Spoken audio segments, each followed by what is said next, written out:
கிறிஸ்துவுக்குள் மிகவும் பிரியமானவர்களே, உங்கள் யாவரையும் ஆண்டவராகிய இயேசு கிறிஸ்துவின் இனிய நாமத்தில் உங்களை வாழ்த்துகிறேன், வரவேற்றுக் கொள்கிறேன். கர்த்தாவே சொல்லும், அடியேன் கேட்கிறேன் என்ற நிகழ்ச்சி மூலமாக உங்களை சந்திப்பதிலே மிக்க மகிழ்ச்சி அடைகிறேன். இன்றைய கர்த்தருடைய வார்த்தை என்னவென்றால், யோசுவாவின் புஸ்தகம் 8ஆம் அதிகாரம் 1ஆம் வசனம் உங்களுக்காக வாசிக்கிறேன். Today, scripture taken from Joshua chapter 8 verse 1. அப்பொழுது கர்த்தர் யோசுவாவை நோக்கி, நீ பயப்படாமலும் கலங்காமலும் இரு என்று சொன்னார்.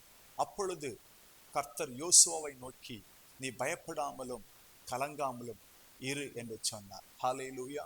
மோசே மரித்த பிற்பாடு ஆண்டவர் இஸ்ரவேலை வழிநடத்த யோசுவாவுக்கு தலைமைத்துவத்தை கொடுக்கிறார். அவருக்கு தலைமைத்துவத்தை ஏற்றுக்கொண்ட பிற்பாடு ஆண்டவர் யோசுவா மூலமாக அநேக அற்புதங்களை செய்கிறார். அதில் ஒரு பெரிய ஆச்சரியமான விஷயம் என்ன கேட்டால், அவர்கள் எரிகோ கோட்டையை பிடித்திருக்கிறார்கள். எரிகோ கோட்டையை பிடித்த பிற்பாடு ஆயி பட்டணத்தை பிடிக்க வேண்டிய ஒரு பெரிய கட்டாயத்துக்குள் காணப்படுகிறார். ஆனால் யுத்தத்துக்கு போகும் பொழுது இஸ்ரவேல் எல்லாரும் தோற்று போனார்கள் என்று வேதம் சொல்கிறது. ஏன் தோற்று போனார்? இதை கேள்விப்பட்ட யோசுவா கர்த்தருடைய சமூகத்திலே கதறி அழுகிறான். ஆண்டு ஏன் எங்களுக்கு தோல்வியை கொடுத்தீர் என்று கேட்ட பொழுது அநேக காரியங்களை பேசுகிறார். அதுக்கு பிற்பாடுதான் கர்த்தர் யோசுவாவை தைரியப்படுத்துகிறார், யோசுவாவை உற்சாகப்படுத்துகிறார், யோசுவாவுக்கு ஒரு நம்பிக்கை கொடுக்கிறார். யோசுவாவே, நீ பயப்படாமலும் கலங்காமலும் இரு, இந்த ஆயி பட்டணத்தை நான் உனக்கு தருவேன் என்று வாக்கு கொடுத்தார். அந்த வார்த்தை கேட்ட யோசுவா ஜனங்களை உற்சாகப்படுத்தி அவர் சொன்ன ஒரு காரியம் என்ன தெரியுமா? நீங்கள் கர்த்தர் சொற்படி செய்யுங்கள் என்று சொல்லி ஜனங்களுக்கு உற்சாகப்படுத்துகிறார். ஜனங்களை உற்சாகப்படுத்துகிறார். நீங்கள் கர்த்தர் சொற்படி செய்யுங்கள் என்று சொல்லி அவர்கள் ஒவ்வொரு காரியத்தையும் கர்த்தர் சொற்படி செய்யும் பொழுது கர்த்தர் அந்த இடத்திலே உதவி செய்கிறவராய் காணப்படுகிறார். ஆம் பிரியமானவர்களே, என அன்பான தேவனுடைய பிள்ளைகளே, தேவன் இங்கே யோசுவாவை உற்சாகப்படுத்தி ஒரு பெரிய யுத்தத்தை செய்ய வைக்கிறார். யுத்தம் செய்த பிற்பாடு அங்கு ஒரு பெரிய வெற்றியை கட்டளையிட்டார் என்பதை பார்க்க முடிகிறது. அநேக நேரங்களிலே சில தோல்விகள் வரும் பொழுது, சில ஏமாற்றங்கள் வரும் பொழுது நாம் பயப்படுகிறோம், நாம் கலங்கி போகிறோம். ஆனால் இங்கே கர்த்தர் யோசுவாவை தைரியப்படுத்துகிறார், யோசுவாவை உற்சாகப்படுத்துகிறார், யோசுவாவுக்கு நம்பிக்கை ஊட்டுகிறார். நீ பயப்படாதே, கலங்காமல் இரு, நான் உன்னோடு கூட இருக்கிறேன் என்று சொல்லி உற்சாகப்படுத்தி யோசுவாவுக்கு உதவி செய்வதை பார்க்க முடிகிறது. இன்றைக்கு அநேக நேரங்களிலே நம்முடைய வாழ்க்கையிலும் அநேக தோல்விகளை சந்திக்கும் பொழுது, ஏமாற்றங்களை சந்திக்கும் பொழுது நாமும் கலங்குகிறோம், நாமும் பயப்படுகிறோம். ஆனால் கர்த்தர் என்ன சொல்கிறார்?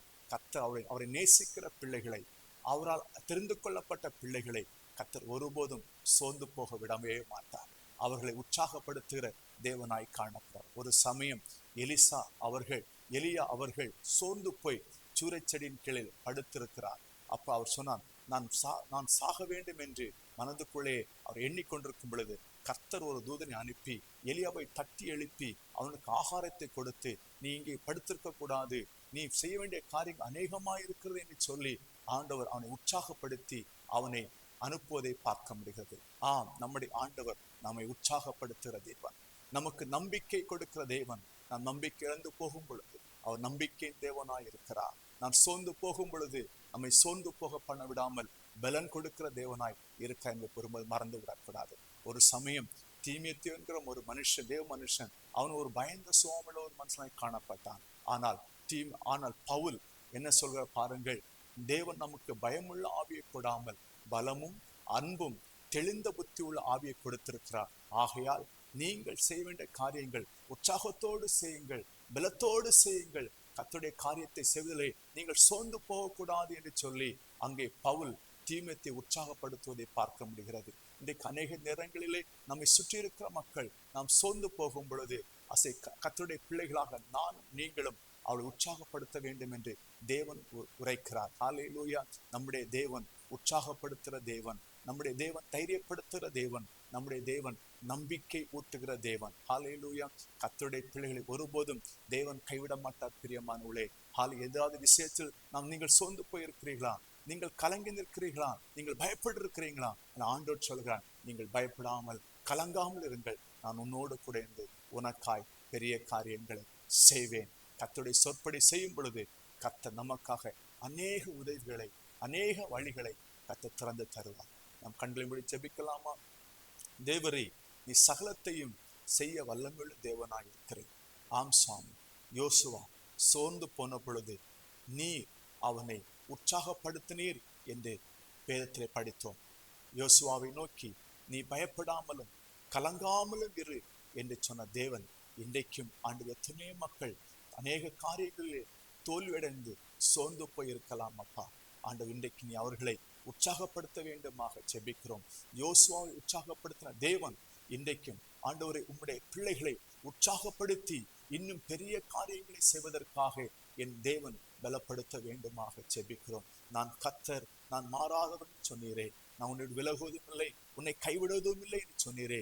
இந்த ஜனங்களுக்கு முன்பதாக மேன்மையான காரியங்களை உன் மூலமாய் செய்வேன் என்று சொன்ன கர்த்தாவே, சோர்ந்து போயிருக்கிற பிள்ளைகளை கர்த்தர் பலப்படுத்தும், நம்பிக்கை ஊட்ட வேண்டுமாக ஜெபிக்கிறோம். நீரே தேவன், இயேசுவின் நாமத்தில் பிதாவே, ஆமென், ஆமென். கர்த்தர் உங்களை ஆசீர்வதிப்பாராக.